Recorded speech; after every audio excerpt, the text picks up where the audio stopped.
자, 이준석 개혁신당 후보가 기자회견장의 모습을 드러냈습니다. 개혁신당 연결해서 현장 목소리 들어보겠습니다. 이준석입니다.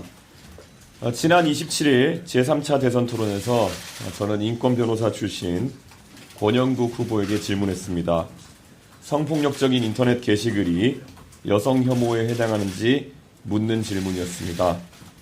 해당 표현은 제가 창작한 것이 아니라 이재명 후보의 장남 이동호 씨가 인터넷 커뮤니티에 직접 올린 글의 순화된 버전이었습니다. 이미 법조계 자료와 언론 보도를 통해 사실관계는 확인이 되었습니다. 수위를 넘는 음담패설을 이동호 씨가 한 내용이 확인되었습니다. 이동호 씨는 지난해 정보통신망법 등 위반으로 벌금 500만 원을 선고받았습니다. 저는 이동호 씨의 게시글 중 하나를 비교적 가치 중립적인 단어로 바꿔 인용했지만 워낙 심한 음담패설에 해당하는 표현들이라 정제하고 순화해도 한계가 있었습니다. 그마저도 불편함을 느끼신 많은 국민들께 진심으로 사과드립니다. 국민 여러분, 지난 3년간 우리는 김건희라는 이름으로 참담한 고통의 시간을 겪었습니다. 다시 김혜경, 이동호라는 이름으로 국민을 혼란에 빠뜨려서는 안 됩니다. 윤석열의 실패를 반복해서도 안 됩니다. 김건희에 대한 도덕성 검증에 소극적이었던 대선 후보 윤석열은 임기 내내 배우자를 방탄하다가 정치적 공경에 처했습니다. 저의 질문은 단순한 자극 목적이 아니라 단계적 검증이었습니다. 인권을 이야기하며 저에게도 여성 혐오라고 지칭했던 후보가 이 같은 표현에 대해 어떤 판단을 내린지 마땅히 확인해야 했고, 이재명 후보는 가족의 일탈에 대해 어떤 책임의식을 가지고 있는지 또 확인해야 했습니다. 그러나 두 후보는 대답을 회피했고 책임을 외면했습니다. 가장 심각한 문제는 이재명 후보입니다. 이동호 씨는 저급한 혐오 표현 외에도 2년 가까이 700회 넘게 총 2억 3천만 원 정도의 불법 도박 자금을 입금한 기록이 나왔습니다. 이재명 후보가 이를 모르고 있었다면 무관심이거나 무능일 것입니다. 그런 인물이 과연 나라를 맡을 자격이 있겠습니까? 이재명 후보는 토론 자리에서 이러한 검증을 신변잡기라며 덮으려고 했습니다. 그러나 대통령 후보자에 대한 검증은 사생활의 문제가 아니라 공적 책임의 연장선입니다. 저는 그 점을 분명히 하고자 합니다. 저에 대한 검증 역시 얼마든 환영합니다. 그런데 지금 문제를 제기한 저에게 혐오의 낙인을 찍으려는 집단 린치가 계속되고 있습니다. 민주당, 시민단체, 그리고 유튜버 등이 총출동해 저를 향한 인신공격에 나섰고 사퇴를 겁박하는 시위까지 이어졌습니다. 상식의 눈높이에서 묻고 싶습니다. 제가 한 질문 가운데 어디에 혐오가 있습니까? 정말 성범죄자로 지탄받아야 할 사람은 누구입니까? 이것이 이재명 후보가 더욱 막강한 권력을 갖게 되었을 때 우리가 마주하게 될 미래입니다. 표현의 자유, 검증의 의무는 사라지고 집단으로 가해지는 린치와 권력에 대한 충성만 남게 될 것입니다. 하지만 저는 굴복하지 않습니다. 진실을 덮으려는 시도에는 단호히 맞설 것이며 법적 책임도 함께 묻겠습니다. 오늘 오후 2시까지 사실관계를 반대로 뒤집어 저에 대해 방송과 인터넷 등에서 허위사실을 유포하거나 게시한 이들은 자진 삭제하고 공개 사과하십시오. 그러지 않으면 강력한 민형사상 대응에 나설 것입니다. 국민 여러분, 부모는 자식을 위해 헌신합니다. 그러나 자식이 파괴적인 길로 가는 것을 외면하는 것은 책임이 아니라 방임입니다. 권력 욕에 눈이 먼 지도자가 가족조차 책임지지 않는다면 그에게 국민을 맡길 수는 없습니다. 그래서 저는 어디서든 어떤 조건이든 후보 간 토론에 응하겠다고 제안한 바 있습니다. 지금도 그 제안은 유효합니다. 오늘부터 사전투표가 시작되었습니다. 거짓말의 편이 아니라 바른말의 편에 서주십시오. 저 이준석, 원칙과 상식의 길에서 국민과 함께 나아가며 승리하겠습니다. 감사합니다. 예, 혹시 질문 있으시면. 예. 표현들이나 정제하고 순화에도 한계가 있었다고 말씀하셨고 그마저도 불편함을 느끼신 분들께 진심으로 사과하고 이렇게 말씀하셨는데 토론 때 이재명 후보의 아드룩을 정확히 확인하고 한 발언이신지 궁금하고요. 전 국민이 보는 TV 토론에서 꼭 그 문제를 그런 식으로 꺼냈어야 됐는지 궁금합니다. 제가 어제 답변한 것처럼 저는 단계적 질문으로 준비했었습니다. 그래서 제가 봤을 때는 사실 보도된 내용들을 보면 이재명 후보가 과거에 시인한 그런 게시글 아이디와 이번에 문제가 된 아이디의 카카오톡 계정명이 일치한다는 보도를 바탕으로 저는 상당한 확신을 갖고 있었지만은 국민들께 검증하는 자리이고 100% 확신을 가질 수는 없었기 때문에 그것을 순화해가지고 가정적인 상황을 만들어서 제가 질문했던 것이고, 만약에 거기에 대해서 이재명 후보가 책임 있는 답변을 했다면은 그 다음 단계에서 그것이 본인의 단연한 주장에 대해서 어떻게 생각하느냐에 대해서 물었을 계획도 있었습니다. 하지만 아시는 것처럼 그런 일은 일어나지 않았습니다. 이재명 후보가 답변을 거부했기 때문에요. 예. 그리고 뭐 표현에 대해서는 저는 역지의 문제다라는 생각을 하게 됩니다.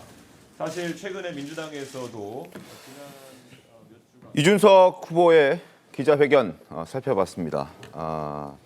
이준석 후보는 자신의 발언에 대해서 일단 사과를 다시 한번 했고요.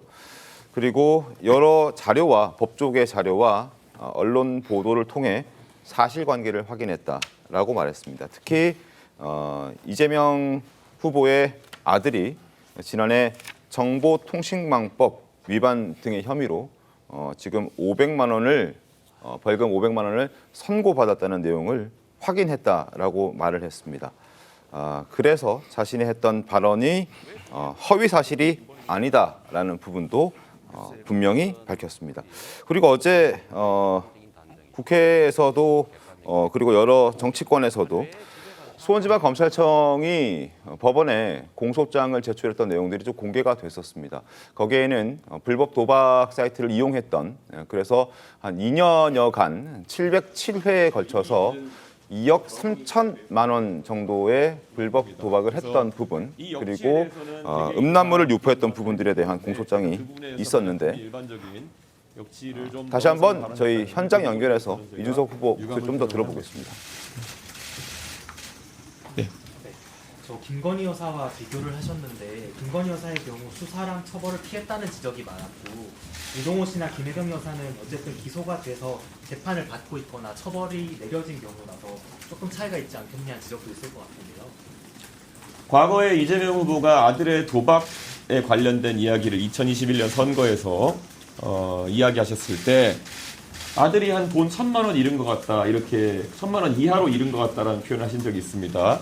그런데 이번에 또 그 구약식 그 자료에 보면은 결국 이동호 씨가 잃은 금액이 얼마인지는 확인되지 않지만 약 2억 3천만 원에 가까운 금액을 입금했다는 그 범죄 일람표가 같이 첨부되어 있습니다. 그렇기 때문에 저는 애초에 이재명 후보가 지난 대선 때부터, 물론 뭐 지금 공소시효는 아닌 시일은 지났지만은 그런 해명에 있어가지고 상당히 부정확한 정보를 바탕으로 해명을 했었다. 그렇기 때문에 문제가 되는 부분이 있다, 이렇게 생각합니다. 2억 3천만 원어치 도박 자금을 수백 회에 걸쳐서 입금했다고 하는 것은 이재명 후보가 그때 했던 해명과는 좀 차이가 있는 것이 아닐까. 이거는 제가 의도하지 않았지만 이번에 또 많은 국민들이 알게 된 사실이다, 이렇게 봅니다. 그리고 지금 온라인상에 광범위하게 이재명 후보의 그 아들 되시는 분이 이런 온라인상의 음담패설이나 이런 것으로는 처벌받은 것이 아니라 도박 관련된 부분, 이미 기인정한 부분에 대해서 처벌받은 것이라고 유포하시는 분들도 있습니다. 하지만 이번에 구약식 공소장을 보게 되면은 그런 것이 아니라 실제로 4건의 심각한 그런 음란성 발언에 대한 사실관계를 검찰에서 인정한 것이다, 저는 이렇게 생각합니다. 네. 오늘 오전에 민주당 이승민 수석에서는 그 발언이 창작을 한 거다, 이렇게 창작물에 대해서 얘기한 이거에 대해서 어떻게 생각하세요? 아마 그 내용을 보시면은 그것이 이제 온라인상에서도 제가 여성성기라는 상황을 이야기했다고 해서 과연 그러면 그 표현이 여성성기에 해당하는 것이냐를 가지고 그걸 다퉈보려고 하는 것으로 보입니다. 그래서 이 상황에서 사실 그 표현, 그러니까 이런 겁니다.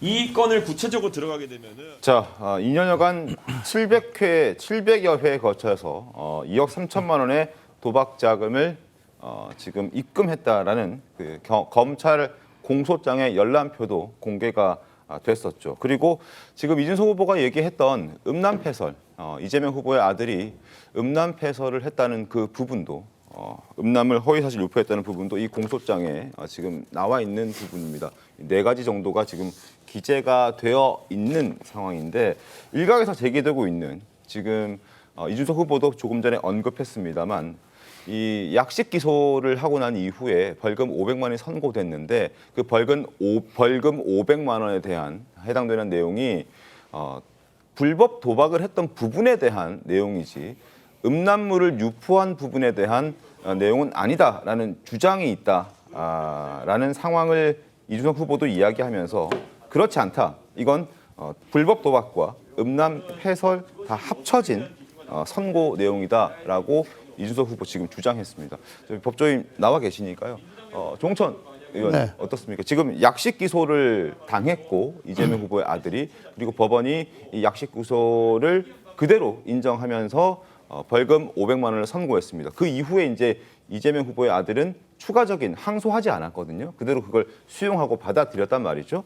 이렇게 됐을 때는 이게 지금 음란 패설과 도박 두 가지 다 인정했다라고 봐야 되는 건가요? 아니면 어떻게 저희가 좀 봐야 됩니까? 예. 약식 명령이라고 하면은 뭐 흔히 그 벌금형을 청구하는 겁니다. 네, 근데 정식 재판을 통하는 것이 아니고 서류 네. 재판, 네, 약식 재판을 한다고 해서 약식 명령인데요. 검사가 약식 명령을 청구하는 거, 구약식을 하면은 그 대개는 구약식 된 그 공소 사실 네, 대로 형량이 나가고 공소 사실이 그냥 범죄 사실로 다 인정이 됩니다. 아 그렇군요. 근데 여기에 예외가 있는 게 두 가지가 있는데 법원 판사가 보기에 네, 이거는 약식 명령으로 하기에는 사안이 좀 중해. 혹은 이건 무죄 같은데? 네. 라고 다른 생각이 있으면은 정식 재판으로 돌립니다. 그건 재판부가 재판부가 하는 거예요. 그걸 돌리는 이제 것이고. 부심판이라고 그러고요. 네. 또 하나는 약식 공소장을 송달받은 피고인이 네, 나 무죄야. 혹은 네. 이거 너무 많아. 라고 했을 경우에는 재판부에다가 정식 재판을 청구하게 돼요. 네, 이 두 가지 경우 외에는 네. 약식 명령이 청구가 되면은 그냥 저 판결문에도 네. 범죄 사실은 네.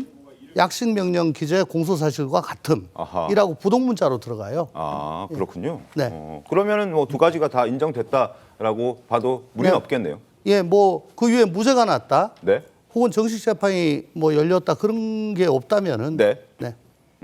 알겠습니다.